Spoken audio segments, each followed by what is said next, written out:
এই অধ্যায়ে জগৎগুরু অর্থাৎ শ্রীকৃষ্ণ দিয়াছেন সাংখ্যজ্ঞান, দিয়াছেন স্বধর্ম পালনের গূঢ়োপদেশ, দিয়াছেন বুদ্ধিযোগ, কর্ম করিবার সুকৌশল এবং সর্বশেষে দিয়াছেন অতীন্দ্রিয় ভূমির সন্ধান। আমাদের করিয়াছেন জয়যাত্রী, মৃত্যুহীন দেশের পথচারী স্থিতপ্রজ্ঞ। ঈশ্বরের জন্ম নাই, মৃত্যু নাই, তিনি নিত্য সনাতন, তথাপি তিনি নিজের মায়া দ্বারা শরীর গ্রহণ করেন। দুষ্টের দমন, সাধুদের রক্ষা আর ধর্ম সংস্থাপনের জন্য তিনি যুগে যুগে মর্ত্যধামে অবতীর্ণ হন।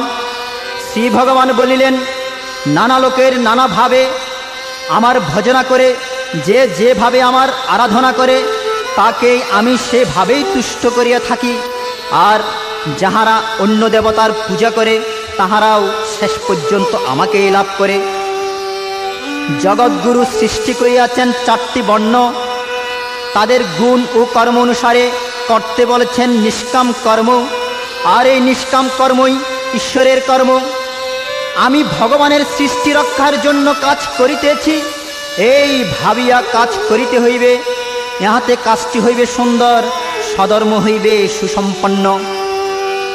শ্রী ভগবান বলিলেন, এই অজ্ঞযোগ আমি প্রথমে সূর্যকে বলেছিলাম, সূর্য মনুকে এবং মনু ইক্ষাকে ইহা বলেছিলেন, ওহে অর্জুন, তুমি আমার ভক্ত ও সখা, এই জন্য সেই পুরাতন যোগ আজ আমি তোমাকেই বলিলাম, কারণ ইহা অতি উত্তম গুহ্যতত্ত্ব। তখন অর্জুন আবারও প্রশ্ন করিলেন, হে প্রভু, তুমি যে সৃষ্টির প্রারম্ভে সূর্যকে এই যোগ বলেছিলে, তাহা আমি কি রূপে বুঝিব প্রভু? ভগবান শ্রীকৃষ্ণ উত্তরে বললেন, হে পরন্তপ অর্জুন, আমি জন্মরহিত, অবিনশ্বর এবং সর্বভূতের ঈশ্বর হইয়াও স্বীয় প্রকৃতিতে অধিষ্ঠান করিয়া আত্মমায়ায় আবির্ভূত হই। হে অর্জুন, শুধু জ্ঞানের বলেই সকল সন্দেহ দূর হয়, আর বিশ্বাসই হচ্ছে এই জ্ঞানের ভিত্তি। মানুষ কখনো জ্ঞানী হয়ে পৃথিবীতে জন্মায় না, বড় হয়ে তাকে জ্ঞান অর্জন করে নিতে হয়, আর এই জ্ঞান অর্জনের জন্য প্রয়োজন ঈশ্বরমুখী সাধনা ও ভগবত প্রেম।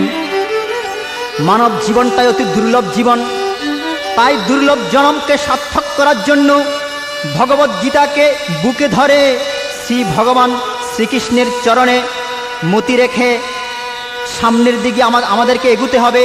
মানব জীবন নিয়ে গৌরব করলে তার গতি হবে নিম্ন দিকে। তাই